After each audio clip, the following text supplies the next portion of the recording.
Grande jogo da seleção brasileira, o Brasil vence a Inglaterra por 1-0 lá no estádio de Wembley e fez uma boa partida. Então, antes de mais nada, se inscreve no canal, deixe seu like, ative o sininho de notificação que me ajuda demais e ajuda ao YouTube indicar esse vídeo para mais pessoas. E comenta também o que você achou da partida.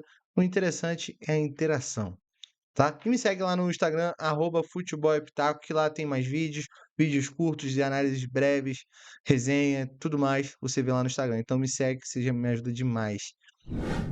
Então vamos lá, uma análise breve do, do jogo do Brasil e Inglaterra, Inglaterra e Brasil, né? Que o mando era dos ingleses. O jogo foi lá no Wembley. Uma boa partida do Brasil. O Brasil disputou a partida, brigou bastante desde o início do jogo. Eu gostei muito da atitude dos jogadores e acredito que o fato da maioria por exemplo, o Beraldo tá chegando na Europa, ter se emocionado de novo no hino, igual foi na Champions. O Fabrício nunca jogou na Europa, o Bento também não.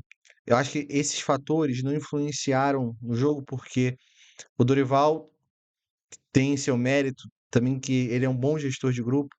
Provavelmente fez um trabalho que conseguiu tirar o melhor de cada um dos atletas, pelo menos motivá-los para essa partida. Tática, não se dá para ver muita coisa na maioria dos jogos da seleção, mas principalmente quando você é o primeiro jogo. Não tem muito que se analisar a tática. O Dorival fez aquilo que é o que eu espero que um treinador de seleção faça. Faça o básico, bote os jogadores nas posições que eles possam render mais para fazer funcionar cada vez melhor o time, né? Tirar o melhor de cada um dos atletas. Achei o Vini um pouco abaixo. Acho que o Vini ah, tem alguma coisa assim mental que ele não consegue render o mesmo que rende no Real Madrid na seleção brasileira. Mas o Rodrigo foi um pouco abaixo também, mas foi bem, foi propositivo. Eu tenho uma crítica à seleção. Acho que a seleção tem que chutar mais ao gol. O Rodrigo finaliza bem, o Paquetá finaliza bem, o Bruno Guimarães finaliza bem. Então esses caras, o Rafinha finaliza bem. Esses caras, quando chegarem perto da área, tem que finalizar por gol.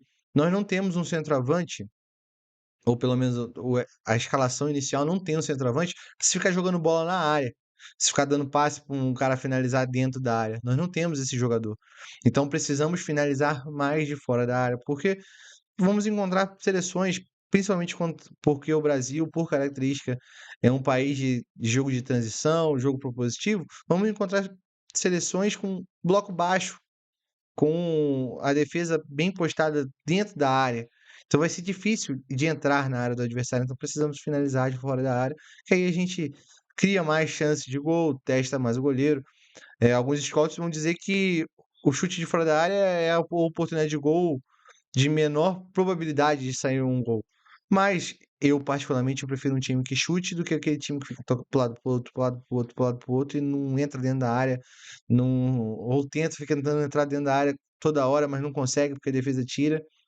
Eu prefiro um time que chute ao gol. Se dá para entrar dentro da área, chutar mais perto, beleza, mas se não dá, se tá difícil, como foi a maior parte do jogo, chuta de fora da área que facilita. O Endrick entrou, fez o gol. Cara, ele tem estrela.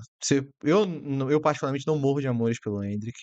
Acho que ele tem que mostrar muito ainda, mas o moleque tem estrela. Se tem uma coisa que tem que ser reconhecida do Endrick, é que ele é um moleque que tem estrela e a estrela dele brilha nos momentos certos. Brilhou ano passado no Campeonato Brasileiro, quando o Palmeiras mais precisou, ele apareceu. Brilhou hoje no jogo da seleção, um jogo truncado, pegado difícil, o Brasil criando chances, mas não conseguindo fazer os gols. Ele foi lá e botou dentro da casinha, fez o seu gol. Uma coisa para finalizar o vídeo que a gente precisa saber e ter em mente que o futebol de seleção é nivelado. O jogo de seleção é muito igual, as seleções são muito parecidas. As diferenças das seleções são seleções, por exemplo, a Argentina que tem o Messi, mas mesmo assim na seleção não consegue fazer tanta diferença.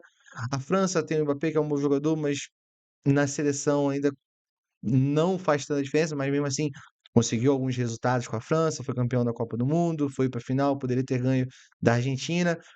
Porém, e outra coisa que define também é o tempo de trabalho. A Inglaterra tem um tempo de trabalho longo. O Southgate faz um trabalho a longo prazo, já está desde 2016 na seleção da Inglaterra, então já tem um trabalho formado, então você consegue já também ver mais a parte tática.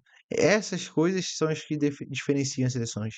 As seleções com trabalhos curtos, com treinadores há pouco tempo e tal, como é o caso do Brasil, você não consegue analisar tão bem o jogo e você não vê tanta diferença, porque elas são muito próximas.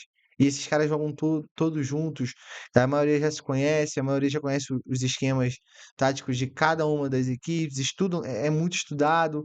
Então, é nivelado. Não caia no papo de que a seleção brasileira é terrível. O futebol brasileiro é horrível. Não é assim, não é assim. A seleção brasileira não é a pior seleção do mundo, está muito longe de ser. E em qualquer campeonato que o Brasil entrar, vai ser, sim, um dos três favoritos. Pelo peso da camisa e pelos atletas que se jogam nos principais times e nas principais ligas do mundo inteiro. Nós precisamos ter isso em mente, porque chega de ficar dando ideia para esses caras: "Ah, o futebol brasileiro, vão tomar o sacode da Inglaterra". Não foi um sacode. Jogamos, podemos dizer, até melhor do que a Inglaterra, criamos mais chances claras do que a Inglaterra. Então foi um jogo bem de igual para igual e não foi aquele massacre todo que o pessoal esperava que ia acontecer.